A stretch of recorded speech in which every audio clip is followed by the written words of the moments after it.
ও হইল আজকের ঠাকুরের প্রসাদ। আমি একটু খাইলে পেঁপে না, স্বাদ তো ভালো লাগছে। অত মিষ্টিও নাই, অত পাঞ্চাও নাই, মিডিয়াম।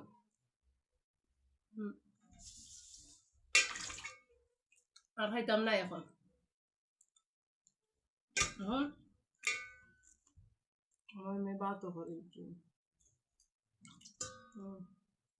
আমার দিপাই দিরা ভাত, এখন আমি খাইলে এখন খাইনি কিতা দিয়া। এটা হইছে শস্য শাক আর আরো কিতা বাতুয়া শাক, গ্রাম্য হয় বাতুয়া, ও শাক দিয়া দুটা দিয়া মিক্স করি শাক। আর এটা হইছে কুমড়া বাজি বারিক করিয়া ছোট করে চিকন করে কাটছি। আর হইছে শিম বাজি পেঁয়াজর ডাটা দিয়া করছি।